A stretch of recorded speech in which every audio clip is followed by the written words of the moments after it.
नमस्कार बच्चों, आज हम एक्सरसाइज 9.1 के क्वेश्चन नंबर 5 से हल करना शुरू करेंगे। भूमि से 60 मीटर की ऊंचाई पर एक पतंग उड़ रही है। पतंग में लगी डोरी को अस्थायी रूप से भूमि के एक बिंदु से बांध दिया गया है। भूमि के साथ डोरी का झुकाव 60 अंश है। यह मानकर कि डोरी में कोई ढील नहीं है, डोरी की लंबाई ज्ञात कीजिए। क्या है, एक पतंग उड़ रही है, तो हमने मान लिया कि सी पॉइंट पे कोई पतंग है और ये सी ए पतंग की डोरी है और ये 60 मीटर भूमि की ऊंचाई है। भूमि है ए बी। अब हमने ये लिख लिया है, माना ए सी पतंग की डोर है जिसकी लंबाई x है, बिंदु ए से अस्थायी रूप से बंधी हुई है। भूमि से पतंग की ऊंचाई बी सी 60 मीटर है तथा पतंग की डोर का भूमि से झुकाव 60 अंश है। ये झुकाव दिया गया है 60 अंश। अब हमारे पास 2-3 चीजें हैं, लंब है, कर्ण है और एक एंगल है। तो हम ये देखें कि लंब और कर्ण में कौन सा रिलेशन बनता है। तो साइन थीटा बनता है, तो हम ये ले लें, साइन 60 डिग्री बराबर लंब यानी 60 और कर्ण यानी x यानी लंब बटे कर्ण। साइन 60 का मान होता है √3/2 बराबर 60/x। यहाँ से cross multiply √3x equals to 60 × 2। ये हो जाएगा √3x इक्वल्स टू 120। तो x इक्वल्स टू 120/√3। यहाँ √3 को हम सिंप्लीफाई करेंगे, नीचे नहीं रहनी चाहिए रूट की कोई वैल्यू, तो हम क्या करते हैं, इसमें √3 से ऊपर नीचे मल्टीप्लाई कर लेते हैं। तो हो जाएगा 120√3/3। 3 से इसको काट देते हैं,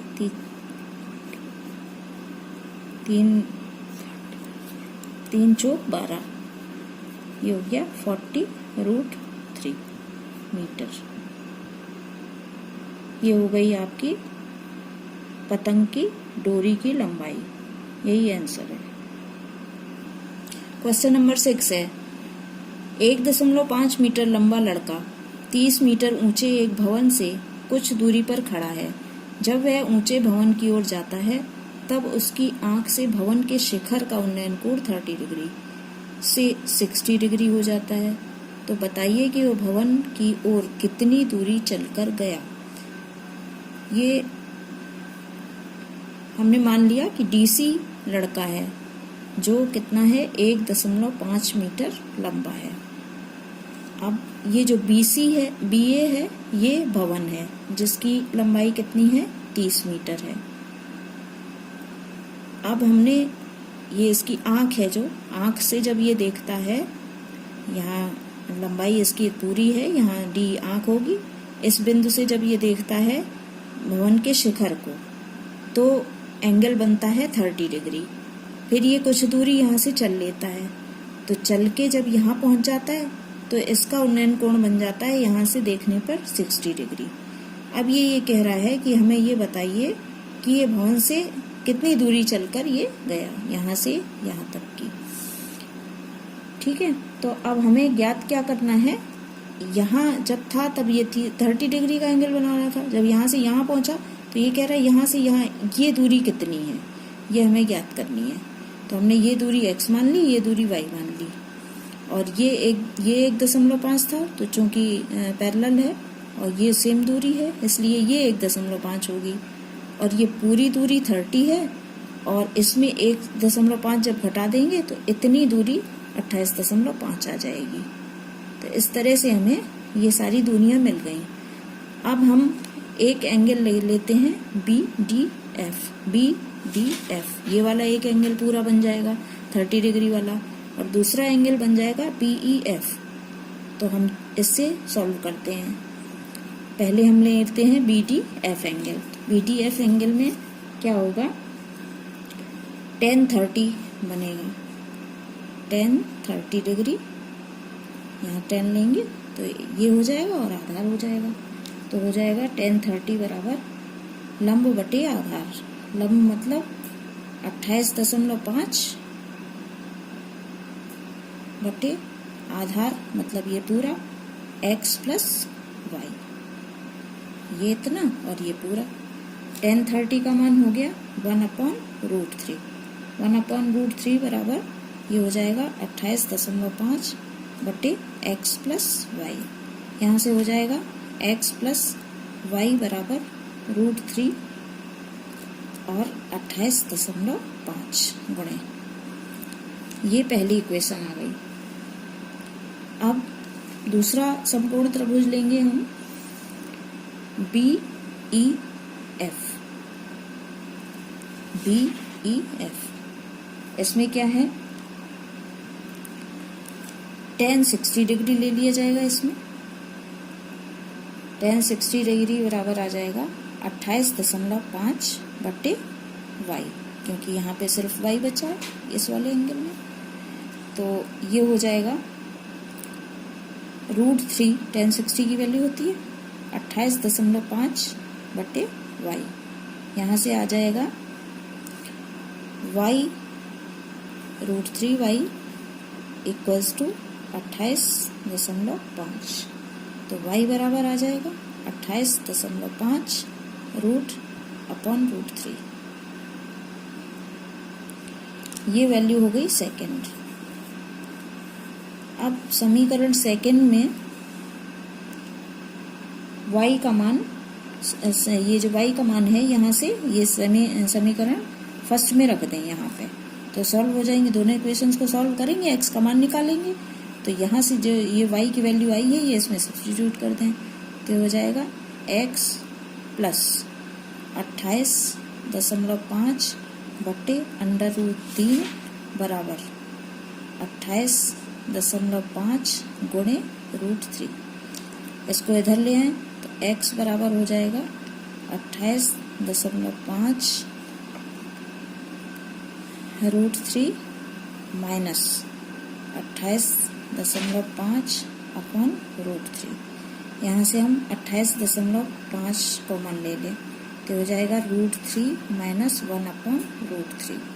इसको सॉल्व कर लें तो 28.5, ये एलसीएम ले लिया √3, ये हो गया √3 माइनस 1, सॉरी √3 हो जाएगा 3 माइनस 1, ये हो गया 28.5 इंटू 2/√3। इसको सॉल्व करने के लिए हम √3 से ऊपर नीचे मल्टीप्लाई कर दें, तो ये हो गया 28.5 इंटू 2√3/3, और 3 से हम इसको काट दें, 3 नेम 27 और 15 हो गया, 3 पंजे 15, 9.5 और इंटू 2 और √3।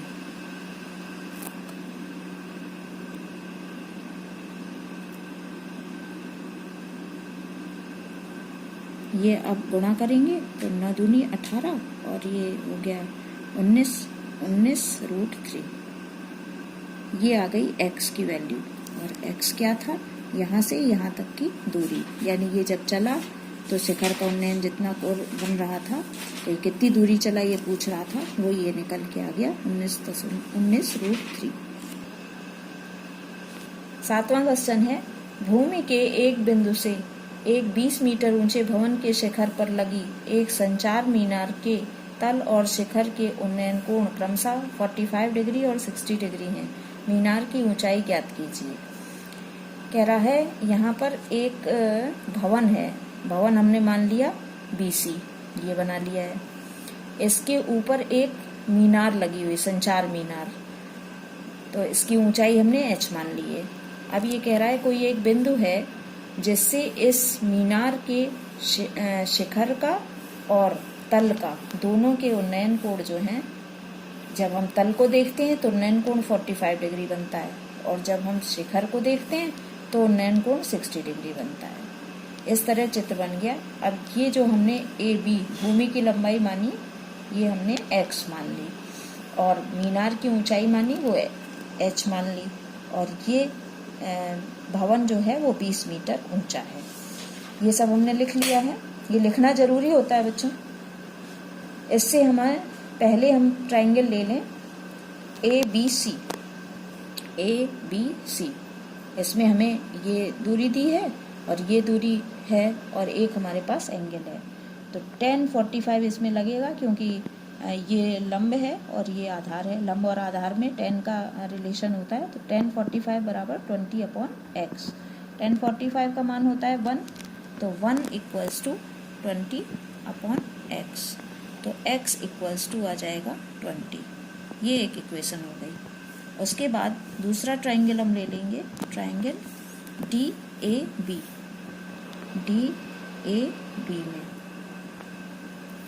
DAB में क्या हो जाएगा, 60 degree equals to h plus 20/x। tan 60 की वैल्यू होती है 1/tan 60 की वैल्यू है √3। तो √3 इक्वल्स टू आ जाएगा h प्लस 20/x। यहाँ से आ जाएगा √3x equals to h plus 20। अब यहाँ से हमने निकाला था x की वैल्यू 20, तो यहाँ पर हम रख देते हैं x की जगह। तो ये हो जाएगा √3 20 into √3 equals to h plus 20। तो h बराबर आ जाएगा 20 √3 माइनस 20।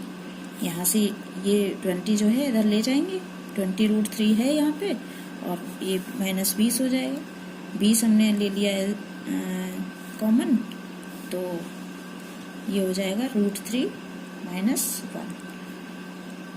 बस इसको अब आगे सॉल्व नहीं कर सकते, तो h की वैल्यू आ गई 20 √3 माइनस 1। यही आंसर है। क्वेश्चन नंबर है 8 है, एक पेस्टल के शिखर पर 1.6 मीटर ऊंची मूर्ति लगी है।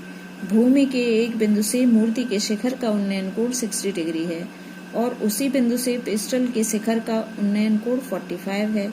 पेस्टल की ऊंचाई ज्ञात कीजिए। पेंडस्टल वो होता है जैसे मूर्ति लगी होती है किसी खंबे पे, तो उस खंबे को पेंडस्टल बोलते हैं। तो ये कह रहा है पेंडस्टल है एक, तो ये हमने बना लिया है।